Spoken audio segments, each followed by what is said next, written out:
So guys, we have this video here from Dreamcore. We love Dreamcore's videos. That is called The Modernization of Breach, Path of Exile 3.27, Keepers of the Flame. And this is about the new patch for Path of Exile that is coming out, the new league that is coming out the 31st of October, yes, on Halloween. And I am really excited for this league. I love league starts, and I think this is going to be awesome. So let's go, dude. We have finally received the name reveal for Path of Exile 3.27, and it looks like we're getting some kind of continuation of Breach, perhaps a Breach 2.0, and let's play the short teaser video right now to get everyone on the same page. The worst has come to pass. The Hiveborn have invaded our world. We must drive them back. Before it is... That is a three-headed dick, by the way. That thing that is inside of the egg is a three-headed dick. Too late.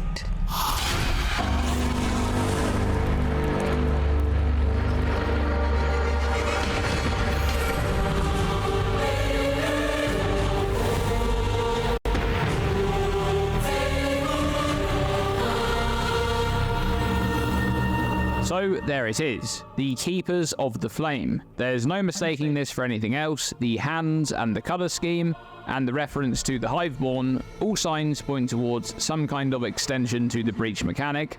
Perhaps it's going to be a new mechanic. Which, by the way, I have told shit about the Breach mechanic in the past, so I don't want you to misrepresent me. I have told shit about the mechanic per se.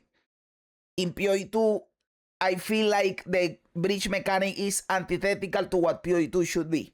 You are going fast to try to kill the monsters before the breach closes. And that is not... Going fast was supposedly not the idea on PoE2. I know that right now it is. But I like the Breach aesthetic and the Breach lore and mythology. That these are crazy eldritch beings from another place, and the hands and the purple and the twisted domain and Chayula and Xesht and all of that is cool. I dislike how the mechanic works, but I like the aesthetic and the theme. So so far, since I am assuming this is not the typical Breach, I am liking the Keepers of the Flame thing because of the aesthetic. The aesthetic is badass as fuck. That builds on the story of Breach, or perhaps it will be... Would be cool to go to the realm. Isn't the Twisted Domain the realm? I was thinking that when we go to the Twisted Domain to do the Xesht fight, that you are first in this place and you go all the way there. Isn't that their place? Or am I... Or is that like an in-between place? Because also when you kill Xesht, like a portal opens up from another place and the big hand comes on and crushes Xesht. So there is another place, right? Where the hand is coming from. An update to Breach to modernize that content in PoE1. I think the mechanic in maps is actually quite good, but the Breachstone bosses haven't aged all that well over the years. Now, the interesting thing about this teaser is that we actually have quite a lot of information about the Breach Lords from Path of Exile 2. And I think what we might be seeing here is the continuation of the Breach story to bridge the gap from PoE1 to PoE2. In Path of Exile 2, we know that Xesht exists, and we know that this Breach Lord is an amalgamation of all of the other Breach Lords minus Chayula. We also know that initially the 5 Breach Lords, that being Zoth, Esh, Tul, Ulnathol, and Chayula, planned to merge to become Xesht Ula, but at some point between the events of PoE1 and PoE2, the union occurred without Chayula, and the result was the pinnacle boss that we fight in PoE2, Xesht, we who are one. Xesht wants to consume Chayula to become whole, but Chayula has other plans. In fact, Chayula doesn't appear to be the evil Breach Lord that we thought he was from what we knew in PoE1, at least not entirely. It's revealed in PoE2 that Chayula actually helped the mortal races on Wraeclast in the forming of the Third Pact to push back the Abyssals during the Winter of the World, a 1,000-year-long winter that covered the world in darkness. Ultimately, the Alliance won, and the Abyssals were forced underground once more, However, take a look at this flavor text on the Guiding Palm of the Heart unique scepter from PoE2.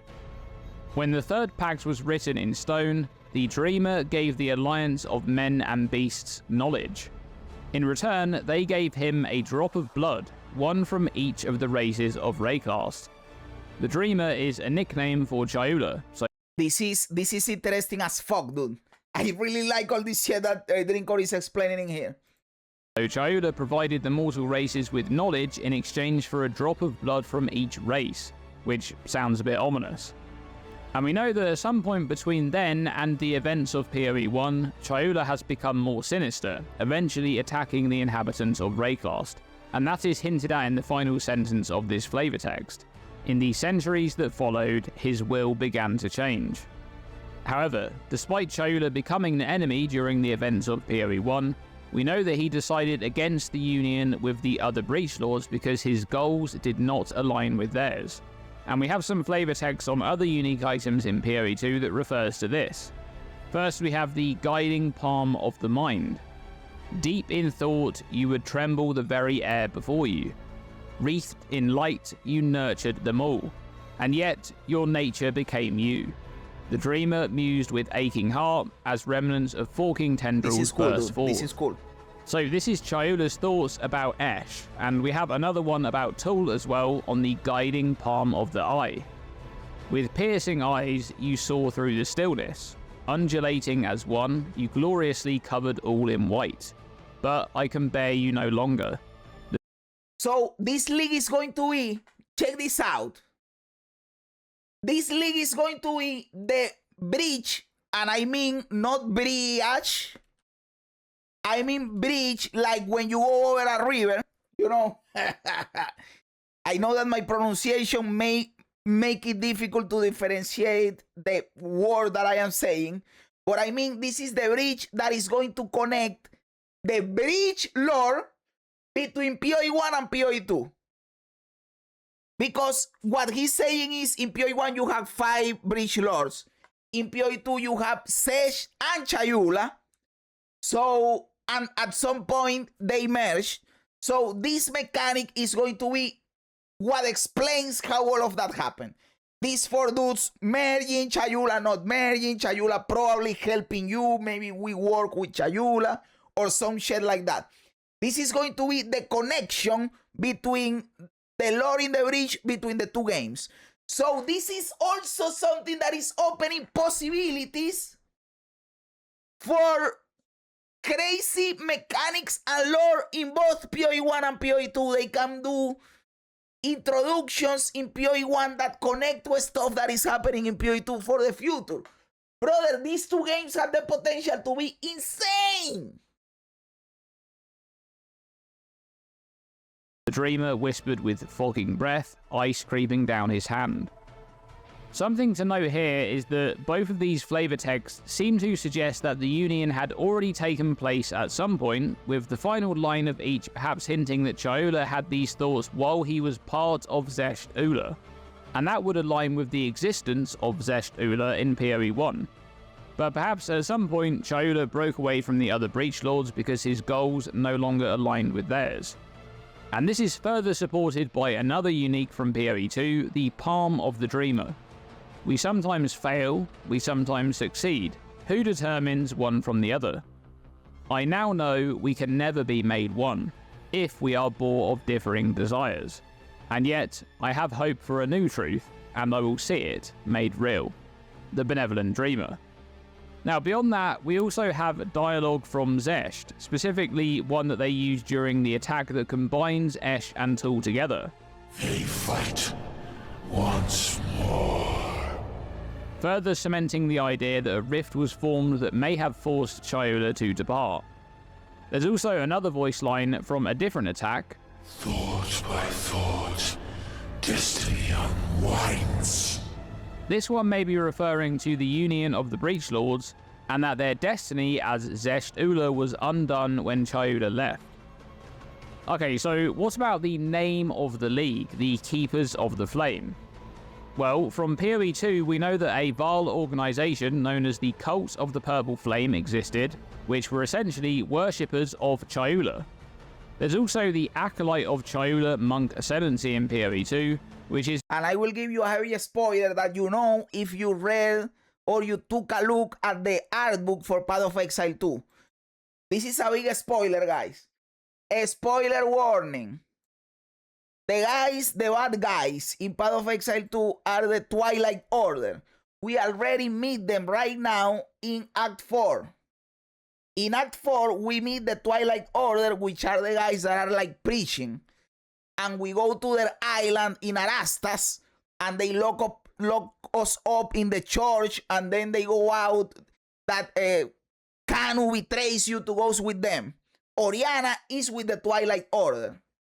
And now we are going to follow the Twilight Order to Oriath, right? Well, the Twilight Order works or worships Chayula or something like that, or something related to Breach. Basically, the Twilight Order is connected to the Breach in some way. That is a spoiler. A reference to a group of monks that believe in the good intentions of the benevolent dreamer, that promote the inherent value of living beings and oppose slavery and oppression. Now, the teaser text for the 3.27 update is "Wield the flame and fight back the Hiveborn." I think that it's very possible that we'll be fighting alongside Chayula, or at least alongside a group that aligns itself with Chayula, against the Hiveborn, Breach monsters that are being sent by Xesht to ravage Wraeclast. This could introduce an entirely new mechanic to PoE1, or it could update the Breach mechanic using the Breach monster models from PoE2, and introduce Xesht to PoE1 as a new pinnacle boss. I think this would be a great way to modernize the Breach League mechanic, and making use of PoE2 assets to freshen up the mechanic in PoE1 makes a lot of sense too. This would also provide a great opportunity to revisit Breach rewards, give those unique items an update, and maybe introduce some new rewards to this content as well. Lastly, I'll mention a few references we know of to the Hive. I'm not sure if the Hiveborn is mentioned specifically anywhere, but the Hive is mentioned by It That Fled in PoE1 and by Xesht in PoE2. The Hive buzzes with voices, but it is all alone. The Hive grows. The fury of the Hive. The Hive shall spill forth like a mother's blood. That's about it. We'll have to wait for the full livestream reveal on October 23rd to find out for sure. But what do you think we'll be doing in 3.27? Let me know by commenting below. And thanks for watching this video. As always, stay tuned and stay safe. Bro, that was a cool video, Dreamcore. I thought he was going to go into the spoiler from Oriath and the Twilight Order, but he didn't. Okay, I did the spoiler, guys. I am sorry. Hey, but awesome video, Dreamcore, as always. Thank you so much, dude. But one lord, what are they trying to accomplish? Are they enemies of humans? In PoE2, I can give you what is happening in PoE2, but I don't know the lore exactly of the Breach Lords. But what is happening in PoE2 basically is that the gods exist. Sin, which is the hooded one, is a god, for example. And they ruled the earth for many, many years. And some of them were bad. People wanted to get rid of gods, and that is why Sin came up with the beast. The beast was the way of destroying gods, or making them dormant or something like that. So the beast made it so that gods were not as powerful, but the beast came with a whole bunch of other problems, and the beast caused the two cataclysms, the Baal and the Eternal Cataclysm, that wiped out a lot of people. So that is why in PoE1 we destroy the beast because of corruption. But when we destroy the beast, then gods rise again, and gods are doing bullshit once again. And that brings us to PoE2.